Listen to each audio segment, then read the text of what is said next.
Good morning. Thank you, Mike Bond, for meeting with us. This is Melissa Baird, our student with our state and local government class from Colby Community College. Thank you for meeting for this interview. Oh, absolutely.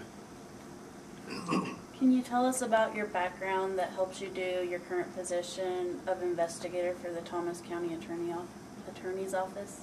Okay. Well, in looking at my background, by having a master's degree in education and having taught for 7 years and was high school principal for 4, was kind of a base background.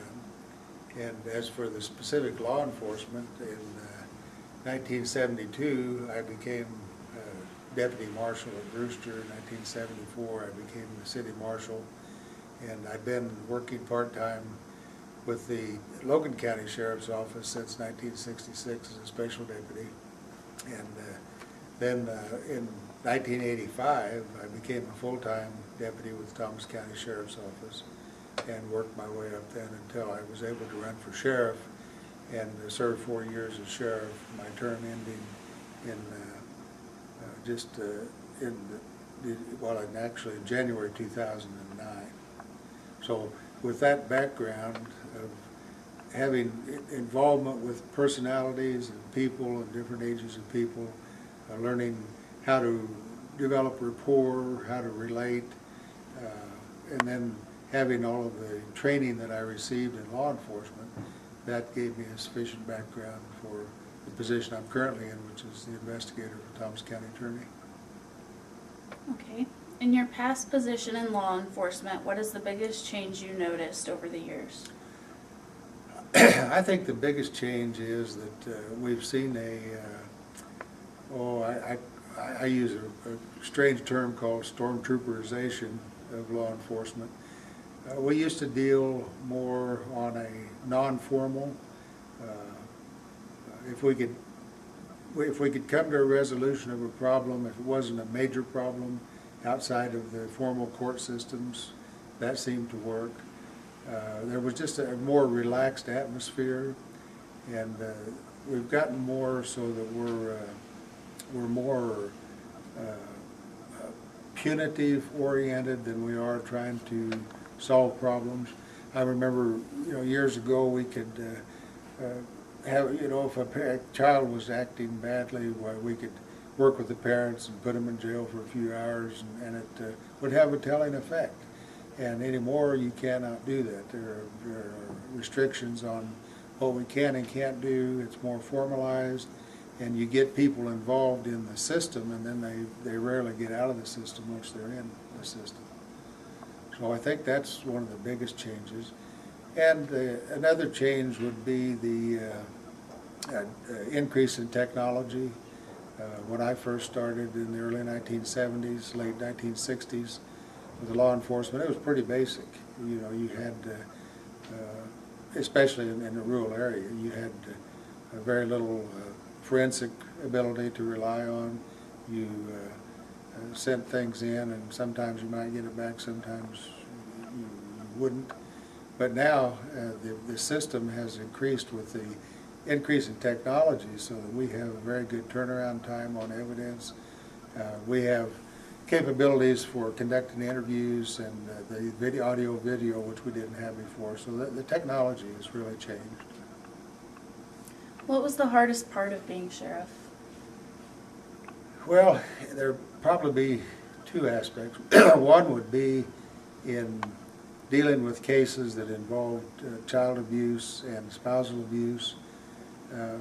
And the thing with spousal abuse, it seems to be that that's a situation that people get involved in that they just can't seem to get out of. It's a repetitive situation, and until they realize there's a problem and can separate themselves from that scenario, then it's just a repetitive thing.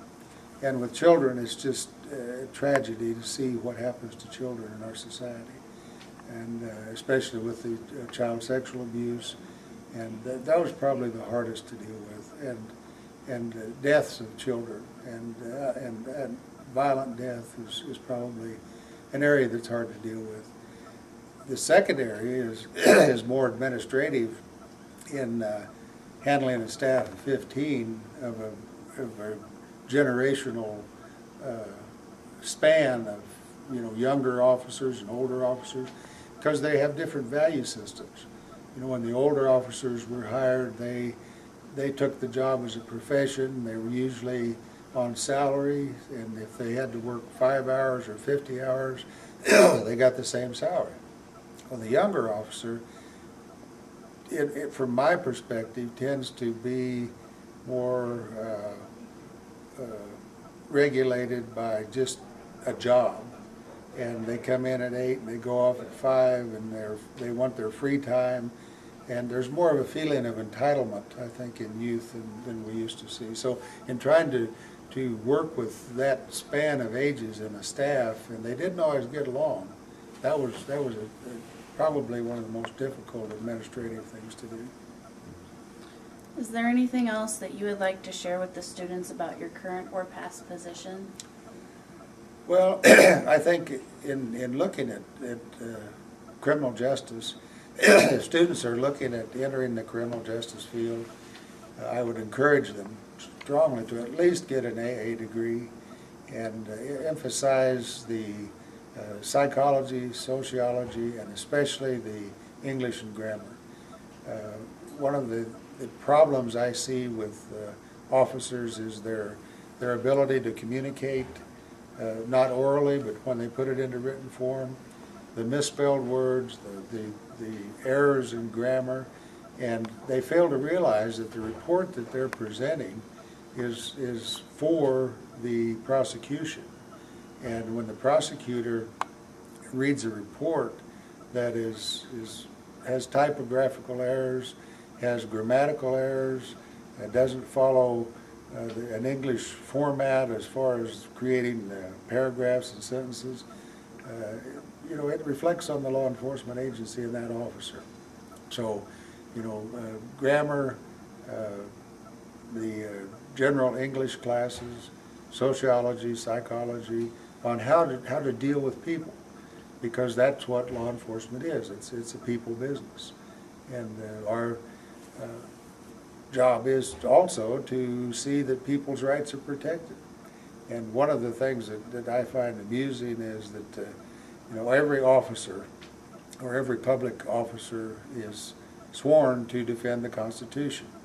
And I would hazard to guess that probably 95% of them have never read the Constitution.